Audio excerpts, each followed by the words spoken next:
Madison.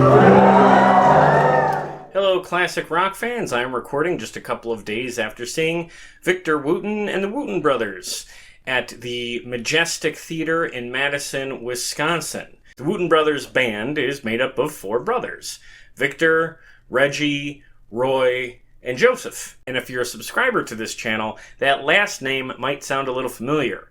Joseph Wooten was actually a guest on this show just a year ago. I saw on Joseph's social media that he and his brothers had put out a new single. It was a song called Sweat, so I wanted to see if he'd come on the podcast and talk about it for a little bit. And he did, and we talked about his musical background, but also his brother's band and their musical background, which goes all the way back to the 60s when they were all very young. And it's a really interesting conversation because the Wooten brothers have a fantastic history, and we barely scratched the surface. One of the best parts of seeing this recent show in Madison is that Victor, who is the frontman of the band, told a little bit more of that history while on stage. They all learned music back in the late 60s when they were still kids, but by the 70s they were in a band together and they were opening up shows for some big name artists of that time.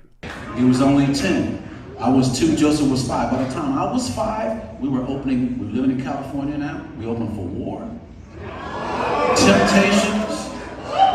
I think a year later, when I was 6, we was on the West Coast version of Curtis Mayfield's Superfly tour. We were the opening band. They eventually were signed to a label and put out this album in the mid-80s.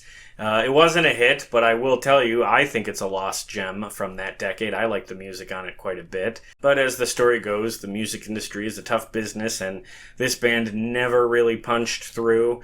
But they did all manage to stay in the music business, and all of them were very successful. Joseph was in the Steve Miller Band. Their drummer, Roy, is a Grammy winner. This man got 5 Grammy Awards. 5! So if you haven't heard of them, I would recommend checking them out. Now, I became interested in them because I'm a fan of Joseph Wooten. Joseph is a longtime keyboard player for the Steve Miller Band. I've seen Steve Miller Band play more than any other artist.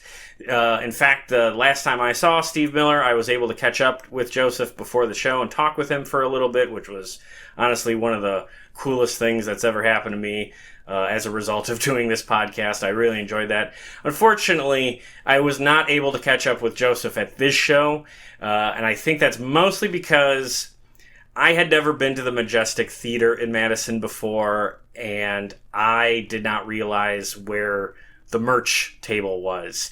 See, the Majestic has 2 levels, the ground floor and the seating in the balcony. I like balcony seats, so I went up there, and when the show ended, I didn't see where I could go downstairs to the ground floor to see if they were doing photos or anything. I just kind of followed the crowd, and that led out onto the street. So I missed out on that. I would have loved to, of course, have seen Joseph again, but I also would have really liked to meet the other guys in the band because they're all very talented.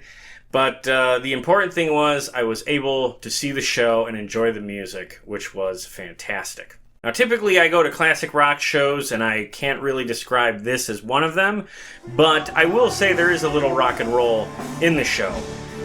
The oldest brother, Reggie, is on guitar, and at one point he played Kashmir by Led Zeppelin.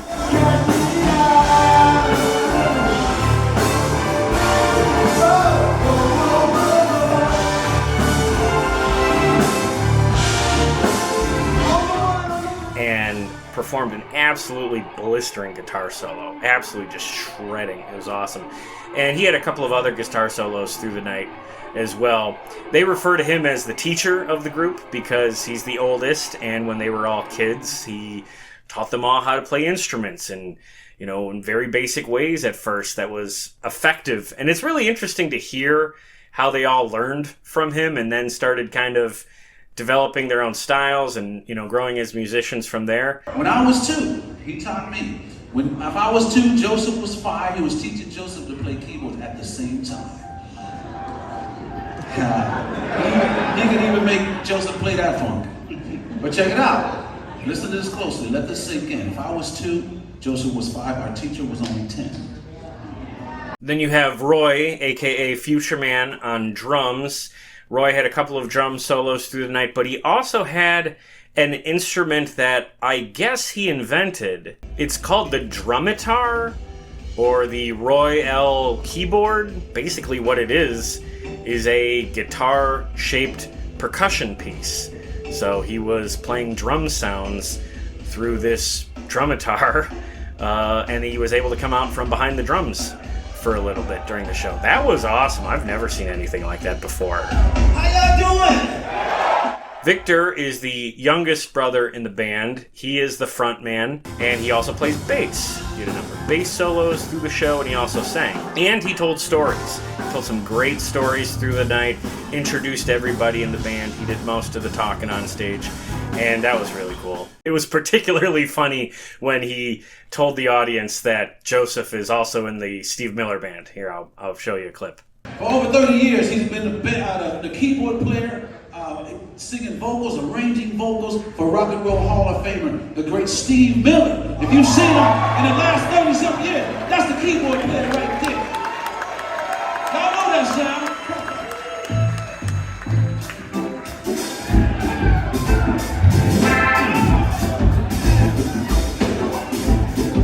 All right, that's enough.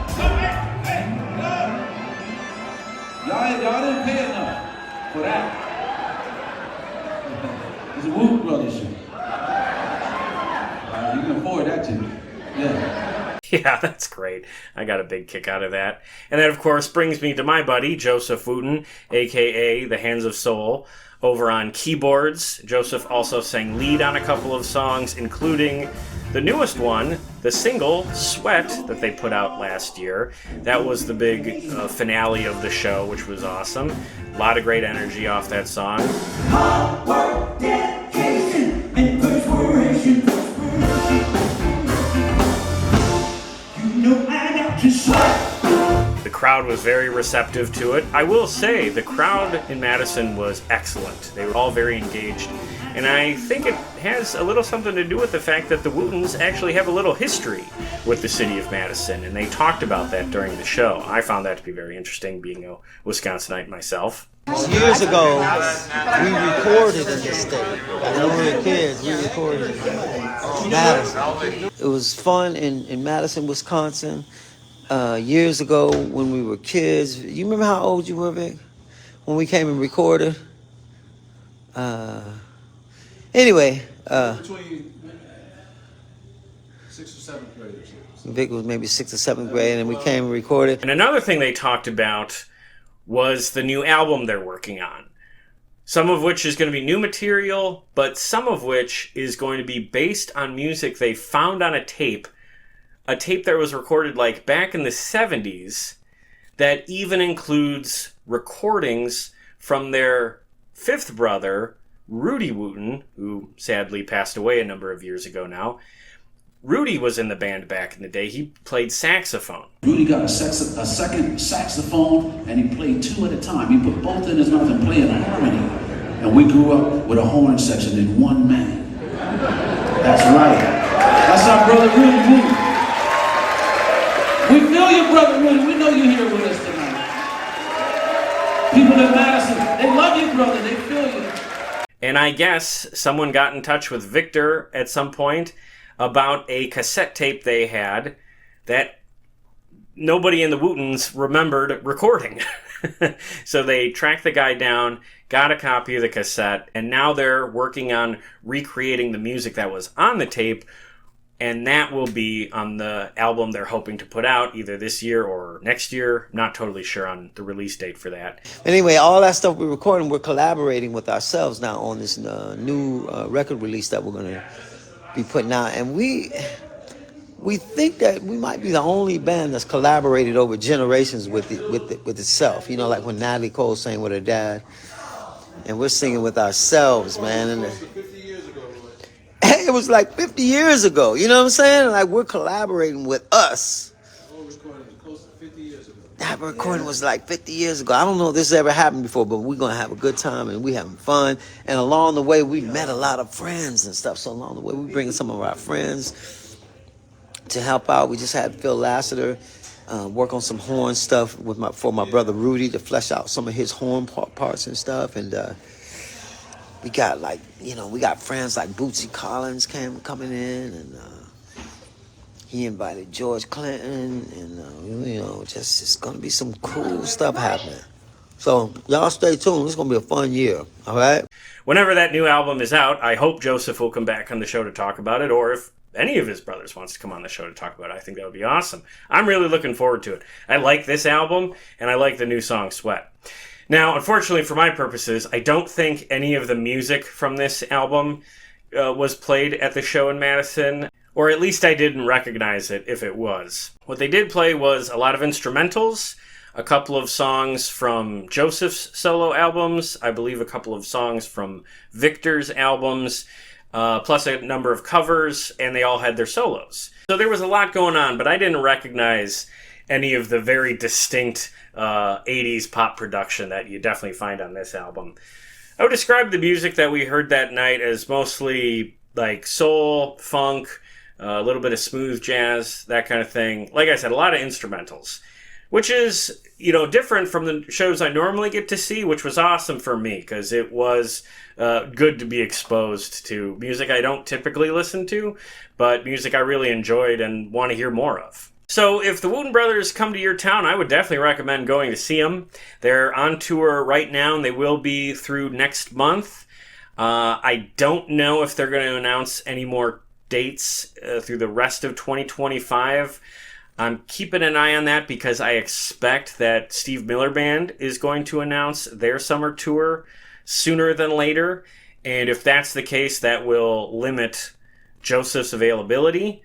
Although it won't preclude him from being able to join the Wootens if they do announce more tour dates later in the year. Because last year, Steve Miller Band was touring and the Wooten Brothers were touring, and Joseph was doing double duty. He was like flying back in between gigs so he could play with both bands. Now, inevitably, there were some dates where both bands were scheduled to play on the same night, and in those cases, Joseph has to play with Steve Miller Band, and they, I guess, get someone else to fill in for him at the Wooten Brothers show. So, if they announce more dates later this year, make sure you see if Steve Miller is playing that same night, and that'll give you an idea if Joseph will be there or not. Otherwise, keep an eye out for news about their new album. I will post any information I see on my social media, so please follow me there. Also, please subscribe to this YouTube channel and check out the other concert reviews I've done here. If you're a fan of classic rock, I guarantee I've talked about a different artist or band that you're a fan of. And if you are that fan of classic rock, you also might want to check out the podcast I do. It's all about classic rock, and we are currently right in the middle of my Rockin' Pod 2025 coverage. I did a lot of interviews with some fantastic guests while I was at Rockin' Pod in Nashville just a couple of weeks ago. Those are going up on the channel right now, so please check them out and let me know what you think. Also, let me know if you've ever seen the Wooten Brothers in concert. They were touring last year, and I would love to hear some stories about how they were back in the day. So if you have any stories about seeing the Wootens, please post in the comments below. And with that, thank you very much for watching, and I will play us out with a clip from Joseph's I Matter, You Matter video series, which he recorded with me late last year before the Steve Miller Band show that I attended. He was nice enough to invite me to be a part of that. That was one of the absolute coolest things that's ever happened to me as a result of hosting this podcast. So I really appreciate that memory. Thank you so much to Joseph for letting me be a part of that. Otherwise, keep an eye out for that new album and keep rocking. I Matter, You Matter number 284. This is Joseph Wooten, the Hands of Soul, and I'm here with my man, Joe K. What's the name of your podcast? Play That Rock and Roll. Play That Rock and Roll. I play music for a living, and I can't have a career without the people who chronicle the music for us. It's important to play the music, and it's important for people to keep a record of it. Joe, what you got to say? Well, when you're with an artist as special like yourself and the Steve Miller Band and the Wooten Brothers Band, it is important to tell the stories and celebrate music. I've seen you guys 8 times, loved every show, so it's a real treat to be with you here tonight. You've seen us 8 times. I can play music, I'll be playing music anyway, but I couldn't have a career without people like Joe K. He is okay. I matter. You matter. You matter.